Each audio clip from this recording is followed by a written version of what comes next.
Hello, welcome to season 4 of the Digital Rights Africa podcast, where we talk about everything data protection and privacy, child online protection, data governance, and intellectual property rights issues across Africa.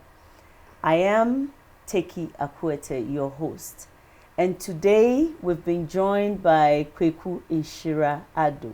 I'm really looking forward to this conversation because we're going to be talking about the role of media in this whole Africa digital transformation agenda. Kwaku, can you introduce yourselves, even though you're no new person to this podcast? Please introduce yourself to our audience. Well, I'm Kwaku Nhyira-Addo. I am a broadcast journalist, a brand strategist, all-round curious person. Usually I'm the one that asks the questions, but it's a nice change to be the one at the receiving end. And I'm looking forward to this conversation. Thanks for having me. Yes, thank you for being here, Kwaku. So I really want us to talk about the media because you work in this space. And of course, for starters, I just want to find out, what are your thoughts around the role of the media in this whole digital transformation agenda, whether at the continental level or at our various country levels? Well, if I would start off with the Ghanaian context, the media in Ghana became privatized, or you had a lot more private players from 1995. Since then, we've had a multiplicity of media outlets across print, television, radio, and now new media. Essentially, media's key role across the globe is to be a mirror and a prism, a mirror to reflect what's happening in society, to have people understand what's going on around them, and a prism to educate, to break things down so people can understand what they mean, first of all, and how it impacts their own lives. When you look at the digital transformation conversation, it's something that if you go back to, say, 1995, again, thereabout, or 7, when the internet started proliferating in Ghana, we've come to a point today where anyone with a smartphone and data has access to a plethora of information. But we have not been able to leapfrog in the knowledge of key areas like data and privacy, or a full understanding of what the digital agenda truly means. The media's role as the educator of the masses is therefore one that becomes even more essential at this point. The media has to help people understand what the digital agenda is, how it would impact on their lives and the development of our country and the continent as a whole. But I must be honest,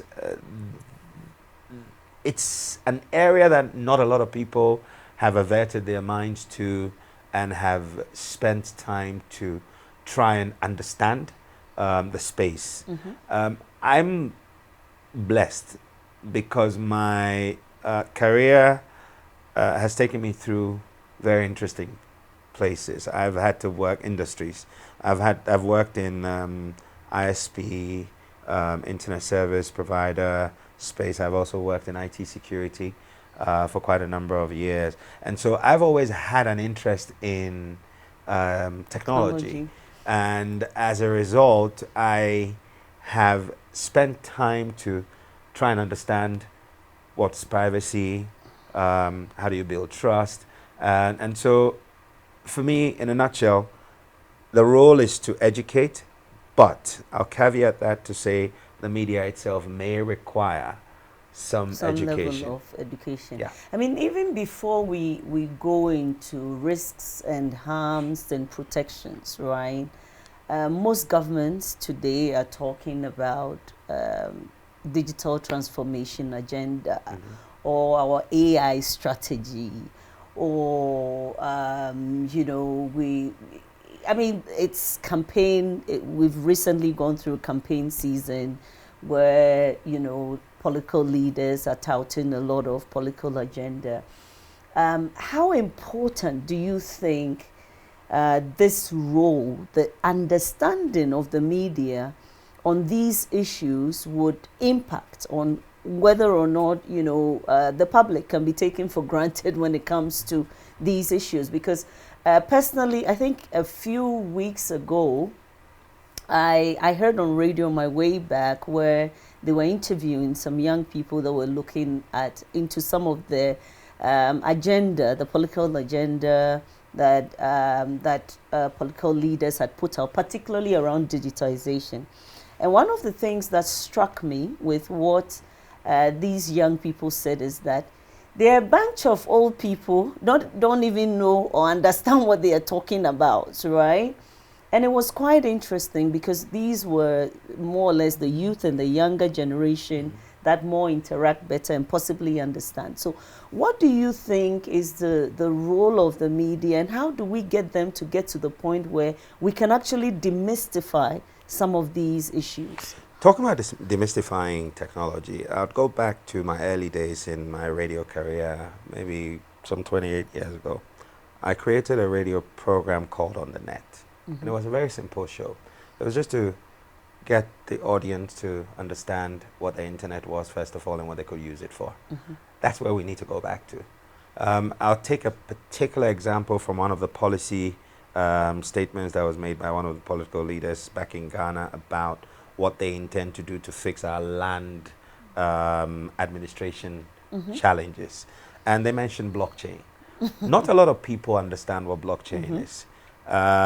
So where you're talking, what is distributed ledger, what is, all of these things are very difficult for people to understand. So while personally, I think it's a brilliant idea if it is implemented well, and it could help fix some of our problems, I wonder whether the majority of the people in the media themselves would understand that. And this is not in any way to say that I'm know-it-all.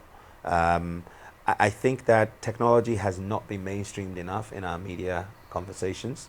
It would require a shift in programming. It would require a shift in training of the media practitioners themselves. It would require having more people taking interest in the applications of technology to everyday life and to governance and our general development.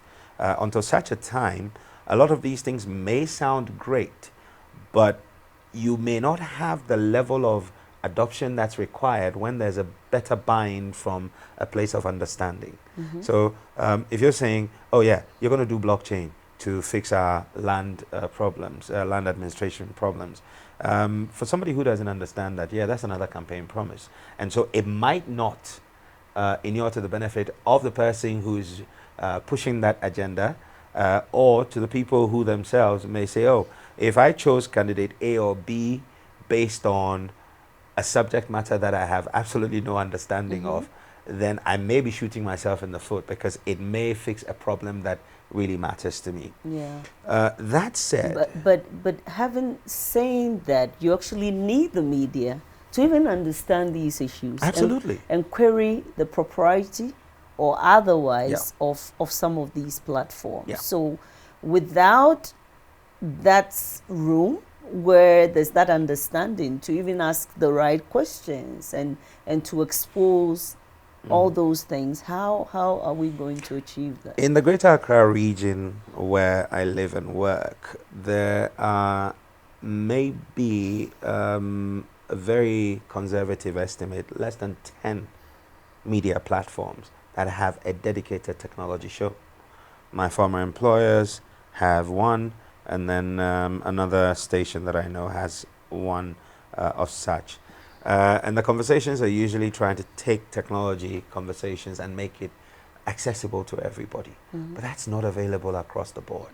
So quite a large swathe of our audience are, for the lack of a better expression, underserved when it comes to their understanding and appreciation of technology, digital technology, and how it will impact on their lives.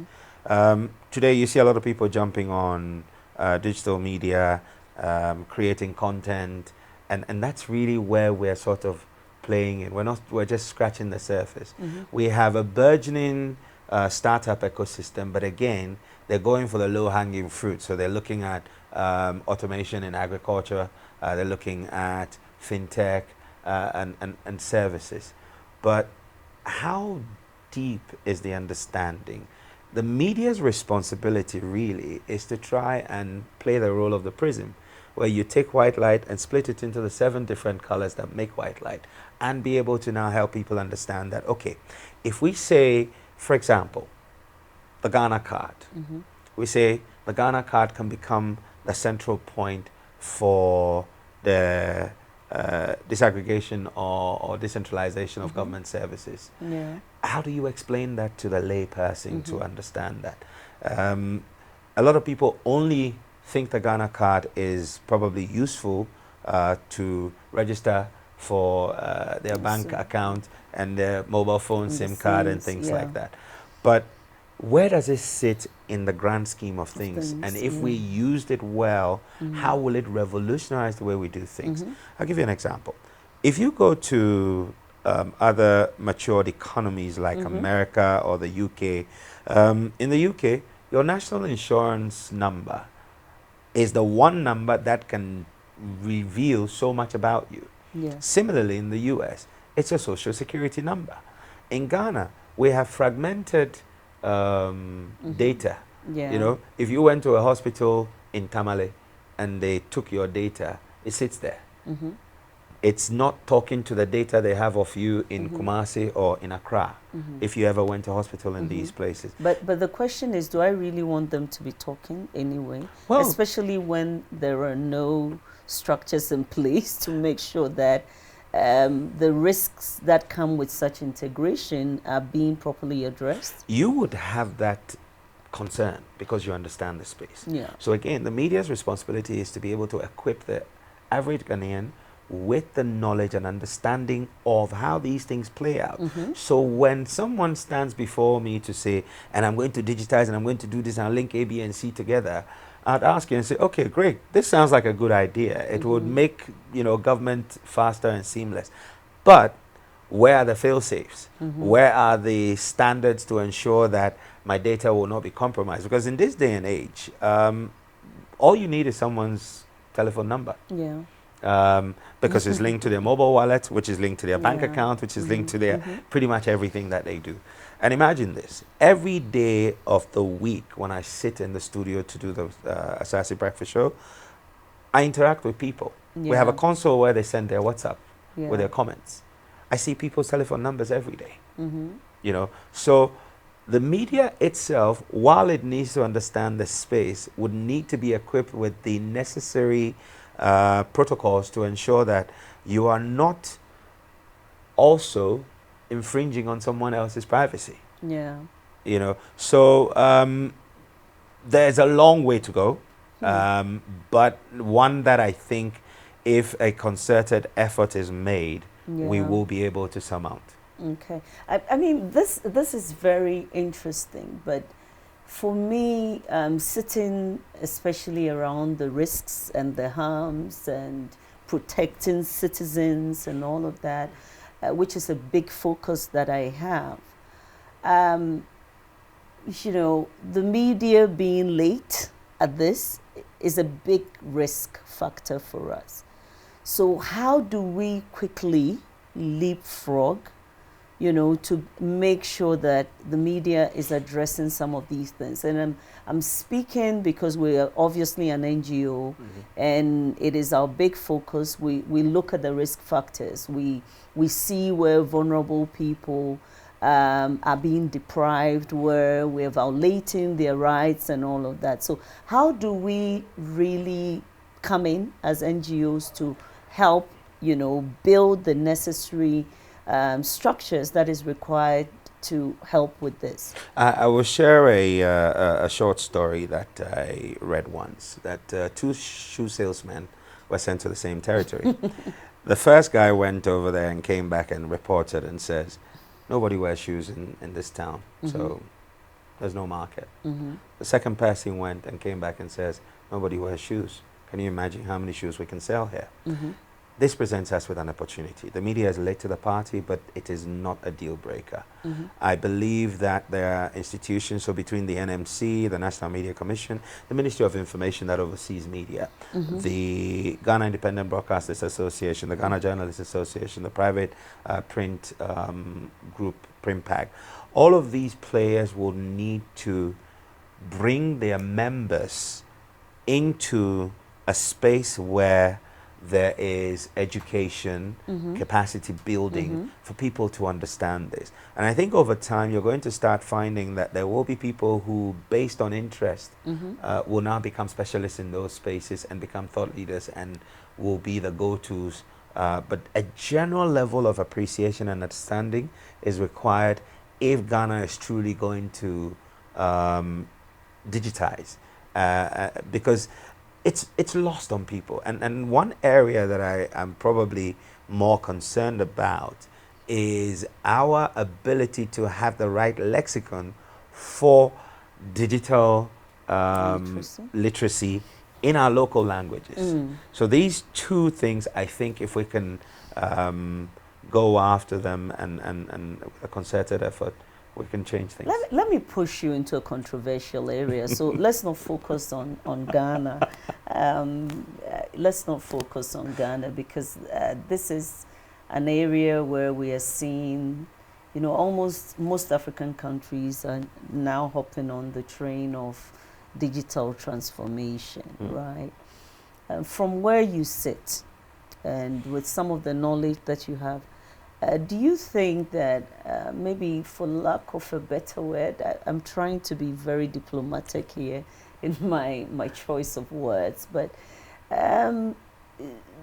do you think our leaders, you know, are really thinking deeply about these things? Because, you know, we're talking about the media here, but I can't help but sometimes think that our governments probably in the same soup that the media is in when it comes to technology adoption, use, and let alone think about the risks and the harms. I must say that from a general overview, I think there's some pluses and minuses. There's a desire, and I think that I've had the opportunity of working with our government on a number of projects. And what I realized was that there was a clear willingness to learn. And that willingness had but also... don't you learn before you come up with a program? Or you come up with a program before you learn? So a lot of the people... that is where... So the desire... See, the thing is this, that, I mean, and I said this to someone recently, that generative AI has evolved 4 times alone in this year. Now, there's never going to be the right time to jump in. You jump in right now and you learn as you run.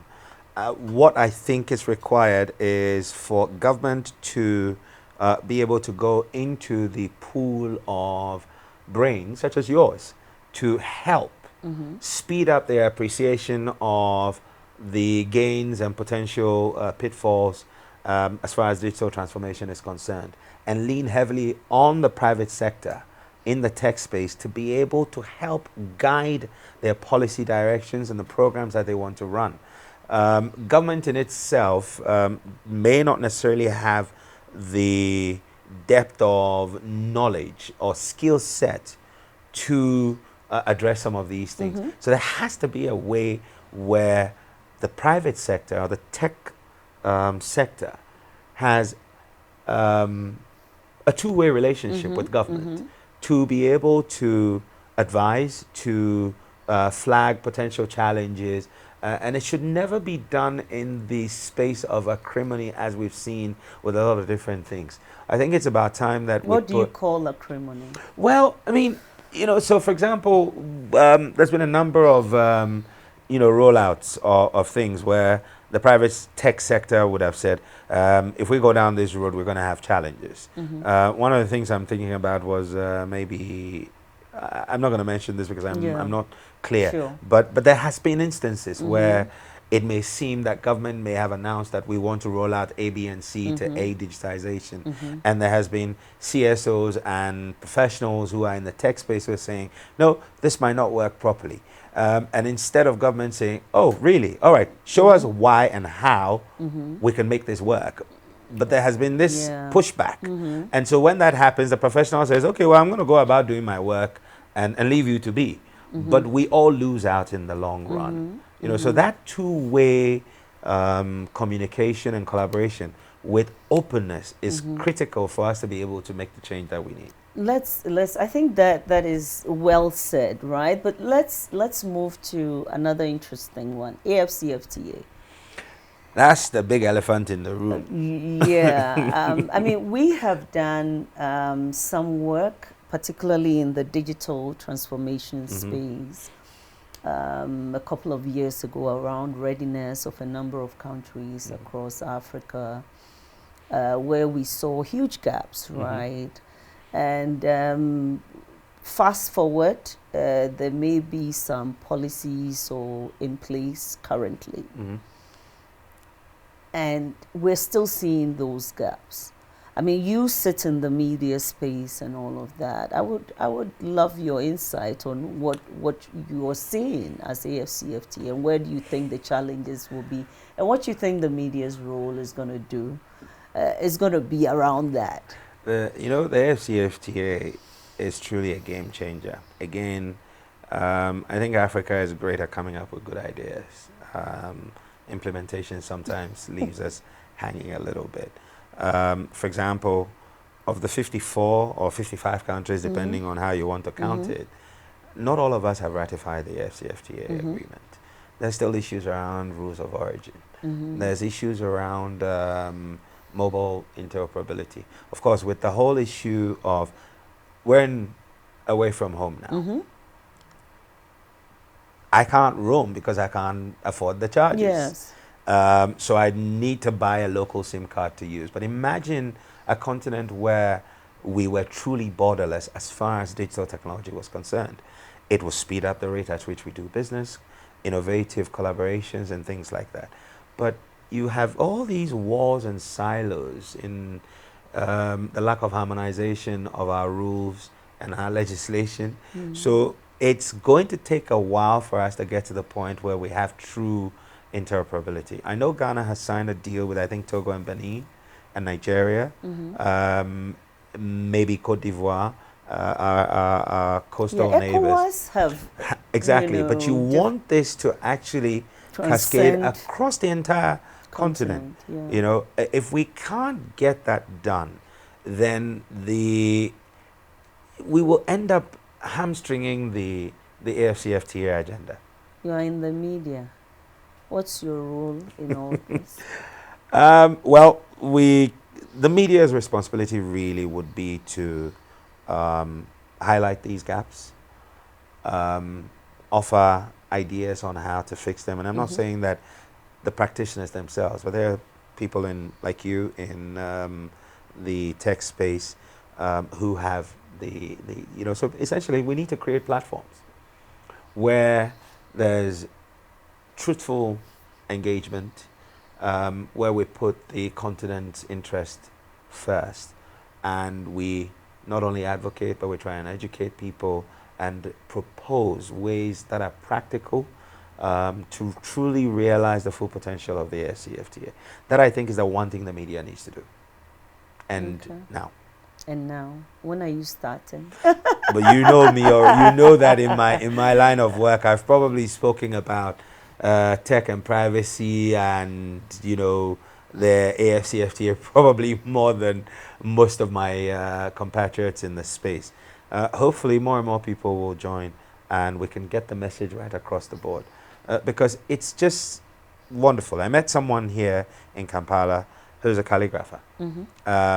Imagine being able to order a short poem that's handwritten on a card, and it's sent to me by post, and I make payment over my mobile phone. We open up this continent for a great deal of trade that the eye cannot see now. If we don't act now, we'll be here 10 years and say the AFCFTA has become another wonderful idea that just died. All right. Thank you for being in my seat, Kwaku.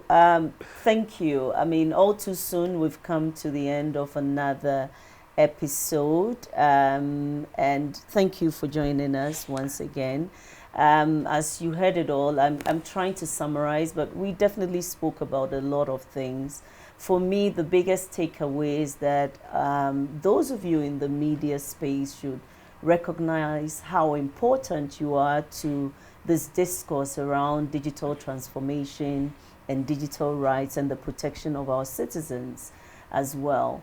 And yes, whereas there may be some gaps around what needs to be done, I think that you are still the best, to bring out those gaps, to start looking at how do we strengthen the capacity of media to be able to communicate these issues effectively, particularly when it comes to us. We are looking at protection and harms to humans and enforcement of rights and protection of citizens. We need to find languages, right, by way of which we can effectively communicate, particularly with our grassroots, around most of these issues that normally we speak over their heads on as well.